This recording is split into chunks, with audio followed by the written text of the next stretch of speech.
Brought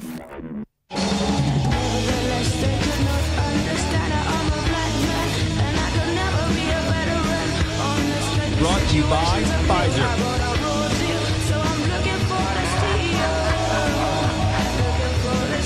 In this video, you're going to see the future.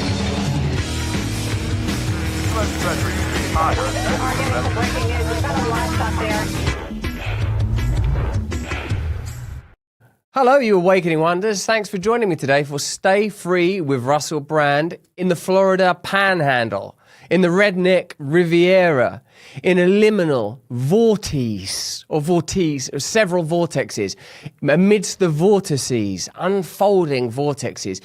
What I mean by that is on a global and geopolitical level, it feels like we're on the edge of something pretty profound with this North Korea-Russia alliance and the BRICS conference. We're going to be reporting on that. Let me know if you've seen this story already, if you're an Awakened Wonder like Affection or Sienna McDonald or Negligent Banana or Blessed Old Bird, or if you're in the Rumble chat like GingerDog55 or Lad to Know You or Afro Meezy or Miking64, all of you guys, let me know if you've seen the stories that North Korea are actually giving troops to Russia. I don't want to get too into it yet because I'm going to be talking about it when we're off YouTube. If you're watching us on YouTube, by the way, turn on the notification bell because you won't be able to see our content there. We're sort of heavily controlled. And one of the subjects we're talking about is censorship and propaganda. It's one of the subjects we'll be covering in depth. And I suppose the way I'd invite you to look at it is, how do you feel now when you see Eminem endorsing the Democrat Party? Because on the surface of it, like I'm like my age, Eminem was he was our Elvis.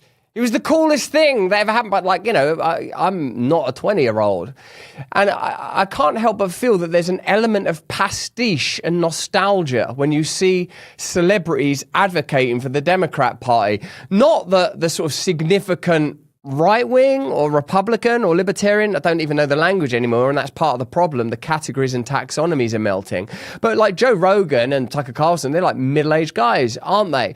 But whenever you see Tucker Carlson, he is talking about complex issues like lobbying and donations and deep state corruption and media manipulation. And when you see Joe Rogan, he's inviting a variety of views and experts in diverse fields to give you open and candid opinions that are often controversial. So I think what you have now is a new transcendent class that goes beyond old school celebrity. In fact, as a former celebrity myself, when people actually even say celebrity, I feel a bit like, ugh. Oh, God. Like, it feels like a sort of a semi-purgative term.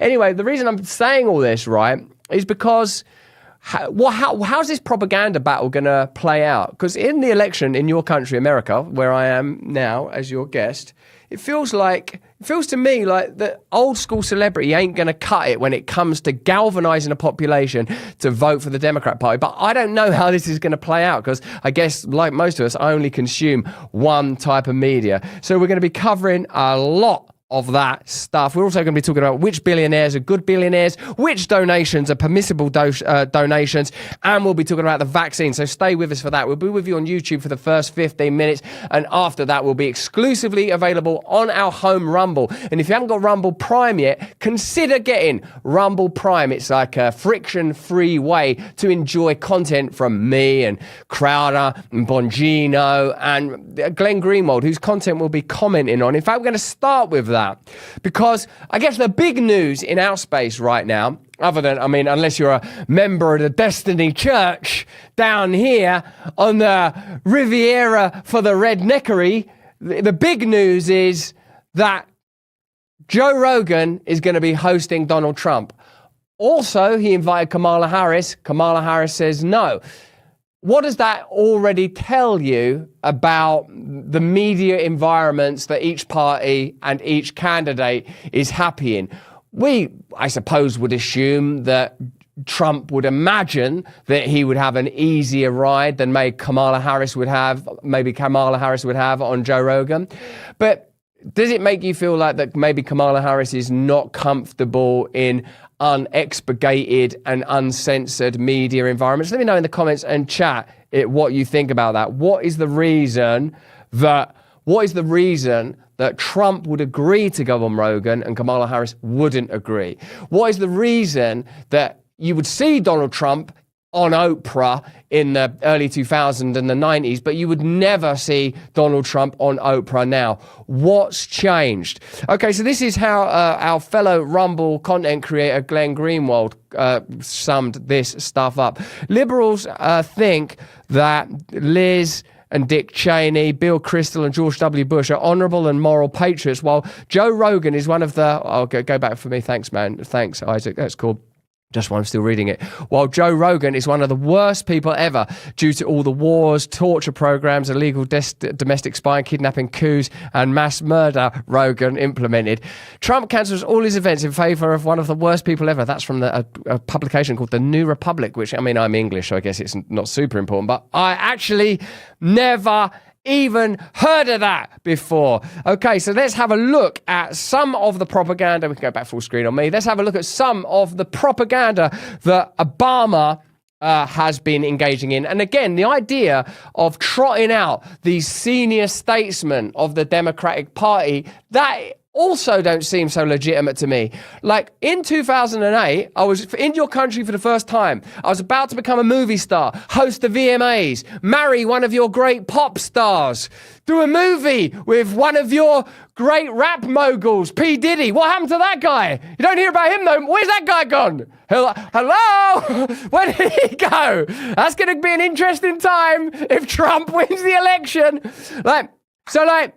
And then when Obama was I remember when he come out, it was either it wasn't the inaugural speech, actually, it was some sort of celebratory speech. And I thought, this is cool. Like, this is we've got a black president of the United States. He's got black kids, black wife. This is going to be good for America. Because if you're outside of your country, like, one of the things you know is about the sort of colonial land grab from the British, big part of that. You know about the history of slavery. Now, obviously, I've learned a great deal more about both those subjects in the intervening years. But more significant than that, we saw how Obama run America. Most significantly and undeniably, in 2008, when the financial industry, seemingly deliberately, but at best with negligence, collapsed the global financial system, and nobody was prosecuted for that. Ordinary Americans and people around the world are still suffering as a consequence of those financial decisions.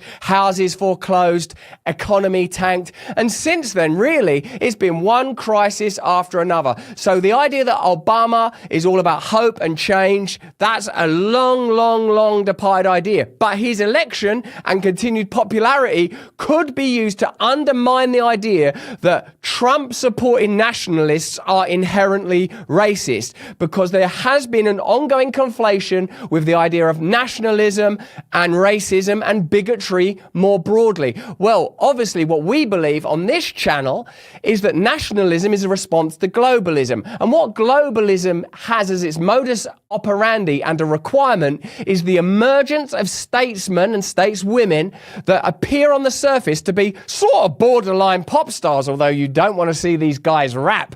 Believe you me, you don't want to see Obama rap. Do we care about Bill Clinton playing the saxophone? Sorry about that. I should have explained what that mime was earlier.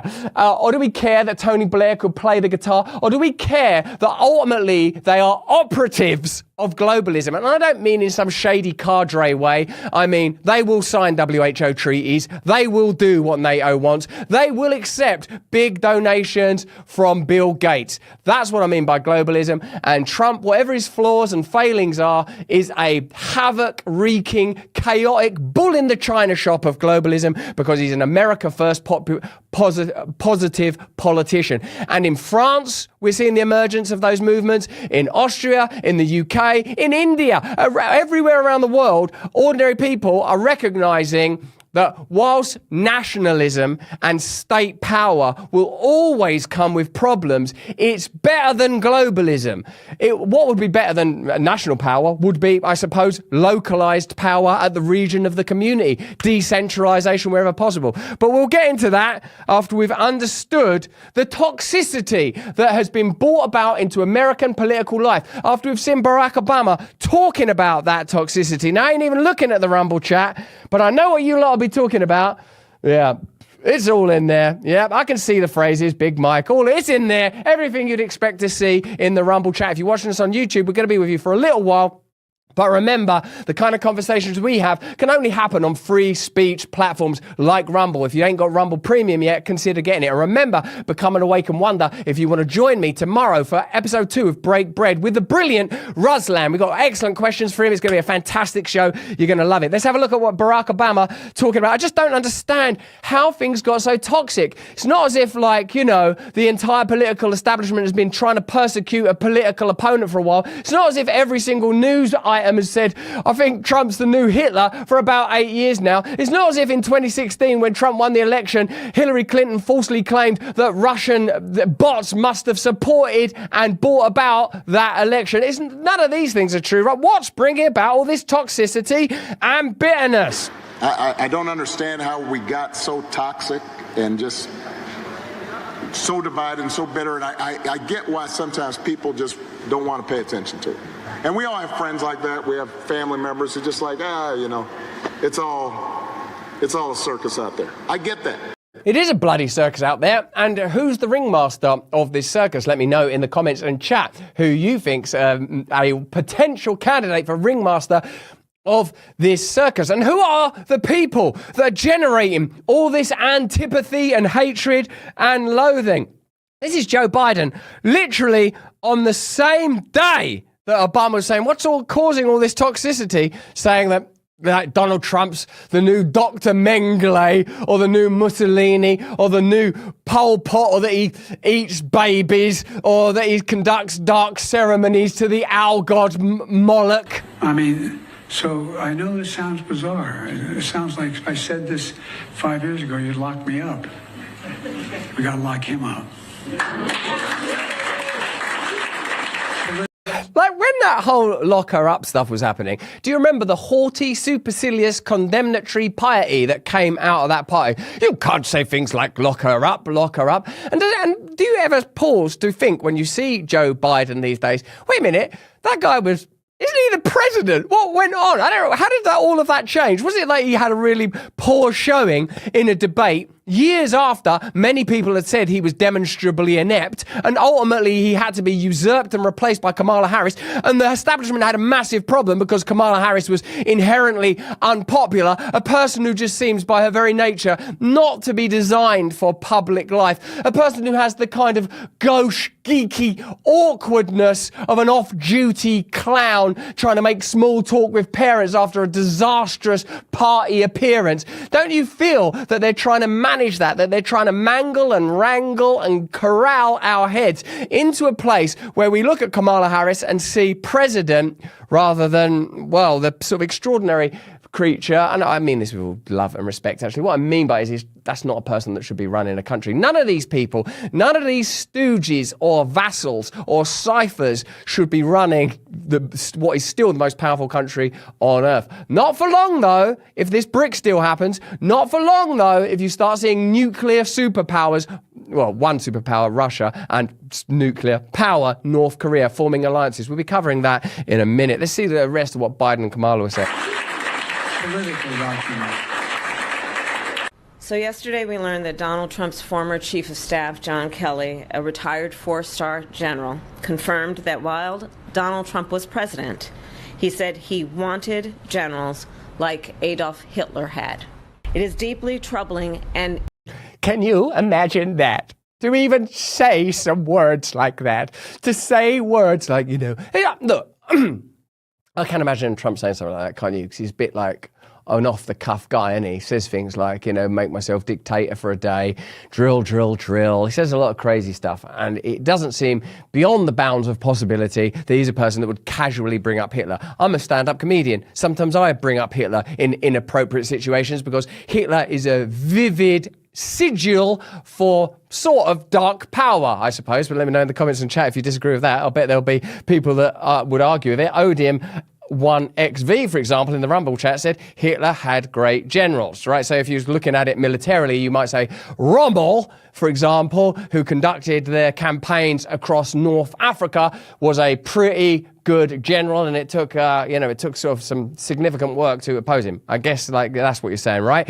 Well, maybe he would say a thing like that, and maybe that's not a good thing to say. You can certainly make the case for that being a sort of an inappropriate or clumsy thing to say for a president. But what it's not as bad as is Russia and North Korea coming into alliance during a war in mainland Europe. What is not as bad as is significant countries from across the globe coming together to oppose the hegemony of the dollar. Now, I mean, maybe it'll be better. Maybe we want to live in the BRICS world. Maybe the ascent of China and Russia is what has to happen now. And maybe, just maybe, that's the battle that's really being fought. But in truth and in reality, we should be candidly and openly having that conversation rather than pretending that Donald Trump making some off-color remark about Adolf Hitler is important. Did you see the sort of somberness of it? He mentioned Hitler. He said the name. It's not Voldemort. You can talk about Hitler. It's not Beetlejuice. It's not, who's the other one that's like that? Candyman. He's not like one of them people that you summons out of a mirror just by saying their name. We're about to talk. Troubling and incredibly dangerous that Donald Trump would invoke Adolf Hitler, the man who is responsible for the deaths of 6 million Jews and hundreds of thousands of Americans. And it is clear. It's not Bloody Mary. You know, it's not like he would like she's reminding us what Hitler did. Like, just in case this just did, like she tried actually there. Did you see that? To equate Donald Trump. Donald Trump mentioned Hitler in a chat. And if you've not heard of Hitler, well, there were these terrible genocide. I think we know that Hitler was not a good guy. I don't think we're opening, hey, let's revise Hitler. Hitler, yeah, was that bad? The genocide, the murder of Jews, the murder of gays, murder of disabled people, waging wars across the world. Wait, waging wars? What? Provoking Russia into a, hang on a minute, maybe this Hitler character's a little more complicated than we thought. The idea that you can, what do I want to say?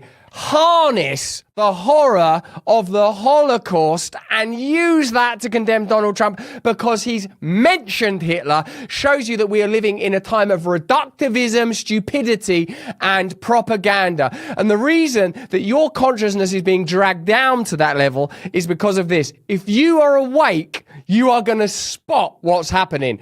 Who wants to control your free speech? Who wants to control your homes? Who wants to control your bodies in reality? For all this talk about pro-life, pro-choice, who really wants you to shut up and take your medicine? Let me know in the comments and chat what you think about that. If you're watching this on YouTube, remember, turn on the notification bell. We're going to be there just for another minute or so. Before we leave you, you know we have partners that support our show. That's part of the way that the economy works currently. Maybe under the BRICS deal, we'll have a whole new arrangement. But for now, we work in a capitalist commercial system, and here's a message from one of our sponsors. Oh no! The October the 15th deadline has just passed. Are you prepared for what's coming? It could be crazy. Do you owe back taxes? Are your tax returns still unfiled? Well, if that's the case, and you've missed the deadline to file for an extension, you have to ensure that you are ready in the case that the IRS ramp up enforcement. But there's still hope. There is always hope. Tax Network USA has helped taxpayers save over $1 billion in tax debt and has filed over 10,000 tax returns. They specialize in helping people like you reduce their tax burdens. Act now. Visit tnusa.com/brand. Or you can call 1-800-958-1000. Obviously, it's only applicable if you're a US citizen or at least in the US. You can get a free consultation. The experts will walk you through the simple questions that are required to see how much you can save. So take control today. Visit tnusa.com/brand or call 1-800-958-1000. Do it while you still can. Hey, I think my hair looked better that day, and also there's a bit of shine on me. I must be getting confident. I'm talking about shine on the boat race face in rhyming slang in my country. A lot of people asking, what is a YouTube? Well, YouTube is what we're leaving right now. Start the countdown, Isaac. If you want to watch the rest of our show, and believe me, you are going to want to watch it. We're talking about emergent BRICS deals. We're talking about potential holy war and how we're being distracted from, not a holy war actually, it's a practical land and resource-based war, but nevertheless it could be a war that kills all of us. And we'll be talking about which billionaires are good billionaires. Join us by clicking the link in the description. Get on over to Rumble and join us. No, not them sorts of chats. They're highly distracting for me. Thanks, babe. Click the link. Come over. We're going to do an extra long show today because it's been a crazy time while we've worked out our technical challenges. We've got a brilliant item coming up about the BBC, the British Broadcasting Corporation. That's funded by taxpayer money and is used to control taxpayer consciousness, because never forget for a second, that's what you are. You are a taxpayer. You are funding